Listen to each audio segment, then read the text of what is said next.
Hey, good morning, Audrey. How are you? Hope the math lessons are going well. Good morning, Jamie. Good morning, Donna. Hope you're doing all right. Hello. Hey, Bob Guinan. Hope you are well and things are going good on your end. Good morning, Donna. Good to see you. Good morning, Yvette. So glad you're here.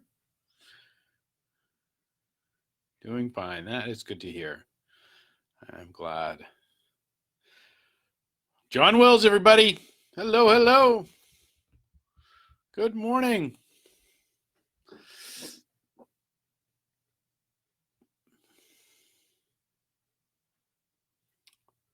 Hot in here today. It summer came with a switch, didn't it? Like boop, and all of a sudden it's warm. It's been the coldest, seems like the coldest spring on record, and here we are. Good morning, good morning. Good morning, Jennifer. Good to see you with us. So glad you're here. Everybody's doing all right as well.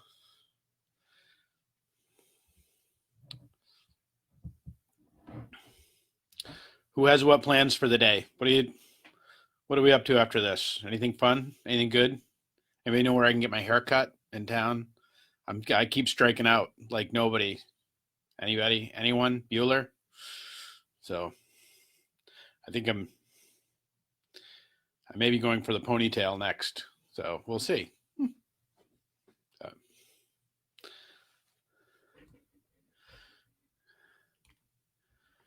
Good morning, Sharon Landry. Hello, Vicky. Hello, Sharon. Jamie, great. Casey's getting promoted. That's awesome. That is terrific. Working, working, working. That is a good thing. There we are, you know, well, I talked about that yesterday with we had a little staff gathering here yesterday, and what dawned on me is just how privileged we are to be able to be engaged in work these days. There are a lot of people out there. If we have work to put our hand to. Good morning. The PT's going well. That's great news, Vicky. And we really are just so lucky to be able to have a task to put our hands to, and how steadying that is, and that the folks I talk with that are just kind of are struggling to get back to work or don't have work right now, and how disorienting it all is. We are people built for purpose. We're built for it. Everybody says, I don't want to go to work. Like, got it. That there's effort in it, but man, like there's some good in that. Onions and peas, going to the bank, stopping to see mom. Very nice.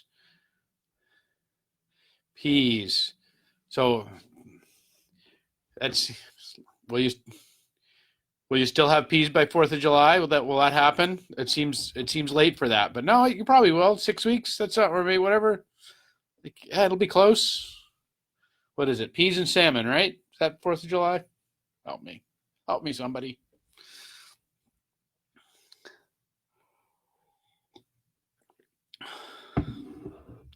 Twisted Roots on Locust Street. Is she open? I'm in. I'm not kidding. I'll go see Jenna. I'm all over it. Bob knows a good barber, because this is more of a barber look. Just gotta say. Good morning, Amy. Great to see you this morning. Dana, how are you? Is today your birthday, Dana? Is today's Dana's birthday, or was it yesterday? I'm losing track of time and days and all that sort of. Good morning, Maggie Pereira. It is Maggie Pereira's anniversary. She has been married. Good morning. They've been married 4 years, which is fun because Chris and I have been married 5 years. So there's this. So that's really terrific. So great.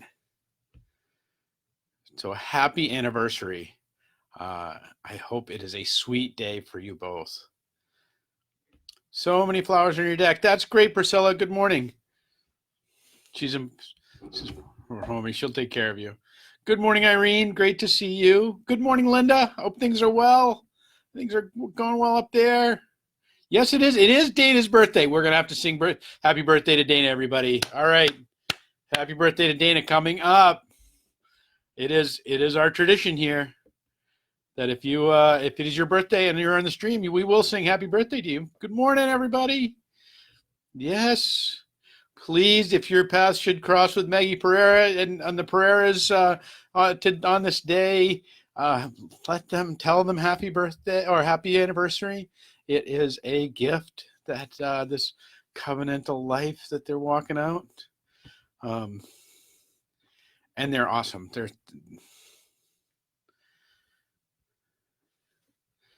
Yeah, P's not by the 4th. Really late. Usually planning on April. That's what I'm thinking. Okay, all right. I haven't completely lost it.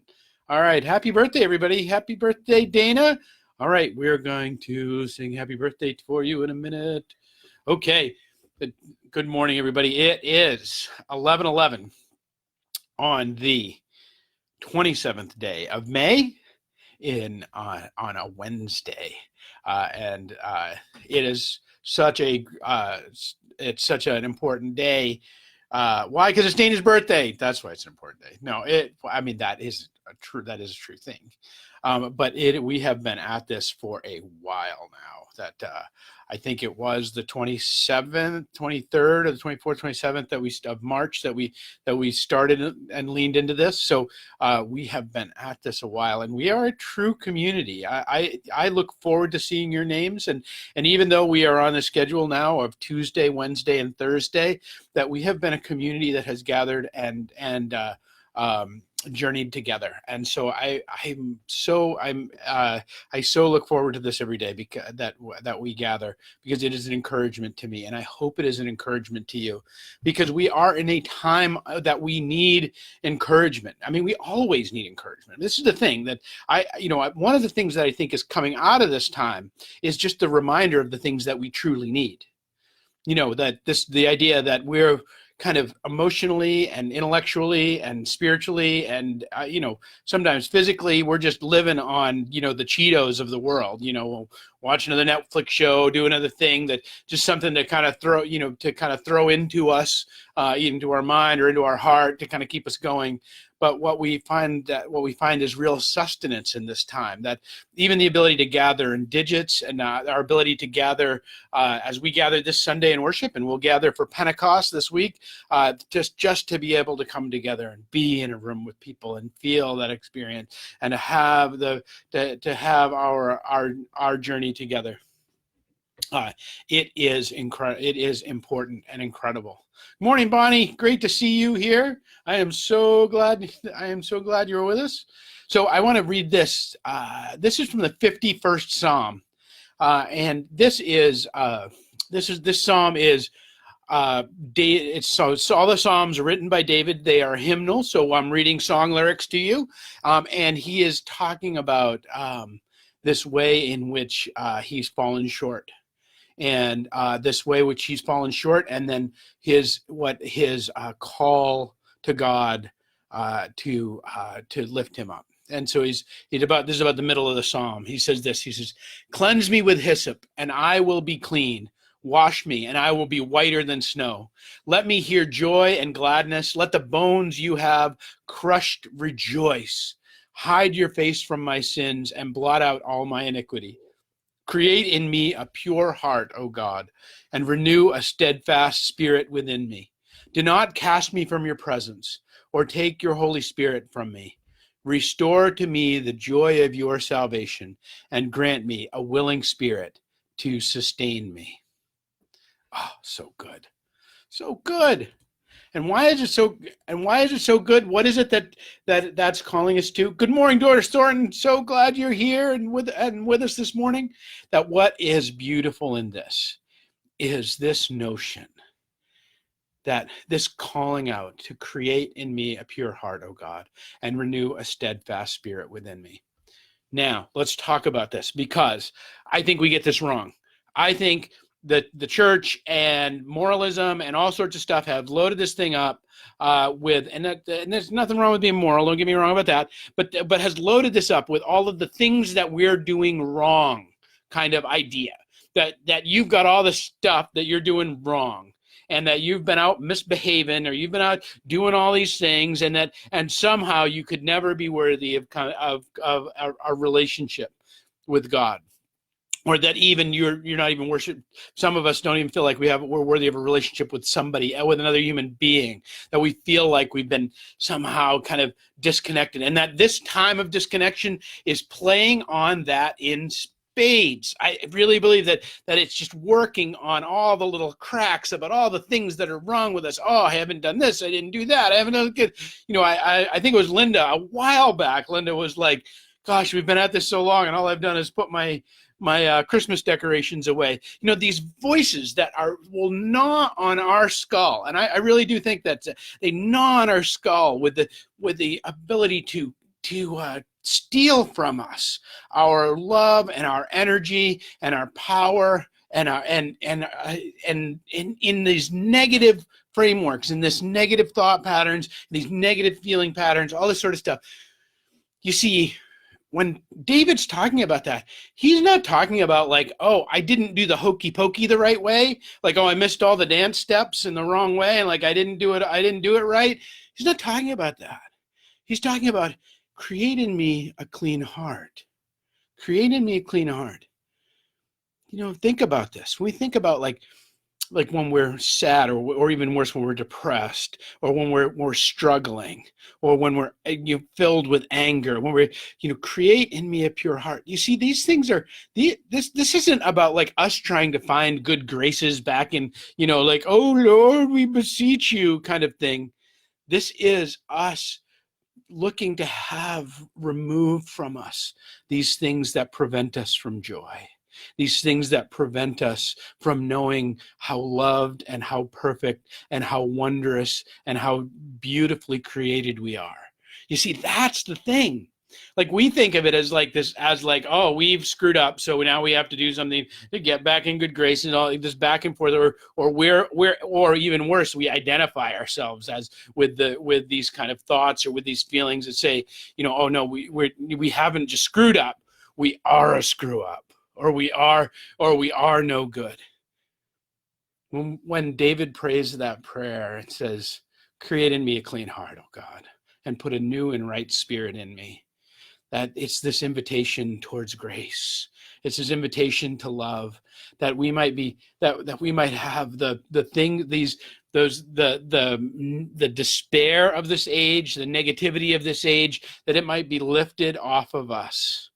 And that's what I want to encourage you in today, is this little prayer of David's, that you might ask for clean heart, and not because you've been screwing up. This isn't the thing. This is not because you've been doing it wrong. Now, you probably have, I have, most of us have, but this isn't about performance. This is about the fact that we're encountering these negative thoughts, these negative feelings, these negative identities that we have about who we are and what we're worthy of, and what we're worth. All of those notions that are absolute and abject lies. You are a beautiful child of God, made in an image of God, created to contain the love of the universe and share it about the world. That's who and what we are. That's our true being. And it is in this time that all of these negative things that will come in and will tell us otherwise.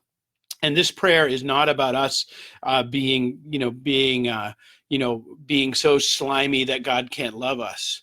It's about this thing it's this notion about us being so lovable that God's constantly trying to push the slime away, constantly trying to remove the slime and invite us into and onto the shores of the rock of faith and grace. You see, that's what this is about. And we might have these times of troubles, but it is my belief that we're not born for these things. We're not born for them, because they're not who we are. They're not what we are. And so that our invitation today is to just ask, create in me a clean spirit, oh God, and put a new and create in me a clean heart, oh God, and put a new and right spirit in me. Because that it's in that is all joy and all love and all goodness. So wherever you are and whatever you're finding in this time, whatever the things are that are showing up at 2 a.m. gnawing on your skull, because I know they're showing up and gnawing on mine. I'll be honest with you. 3 a.m. is a rough time. All of those thoughts, all of those things about, they're all there for me as well. But we are constantly invited to come back to this invitation of David's that says we can have a new heart and we can have a new spirit, and that these things that are trying to feast on us actually can get starved out long before they might devour us.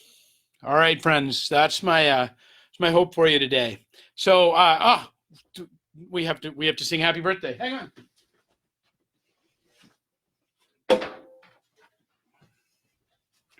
All right, Dana, happy birthday time.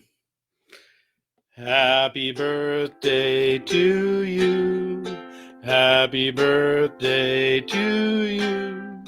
Happy birthday, dear Dana. Happy birthday to you. I don't know what chords those were, but they were a song. Sure. So happy birthday, Dana. I hope you have a great day. Happy birthday, Pereiras, or happy anniversary, Pereiras. Enjoy your day. Relish in the love you have for each other. I know it's there. I've seen it. And for all of you, enjoy this day. Know that you have a clean heart, and these things that are gnawing on you, starve them out. Know that you're built for something beautiful and good. All right, friends, have a great day. We will see you tomorrow. Tomorrow we have a field trip, so look forward to that. And I am looking forward to that and all that we might do together in our journeying. All right, peace and grace all.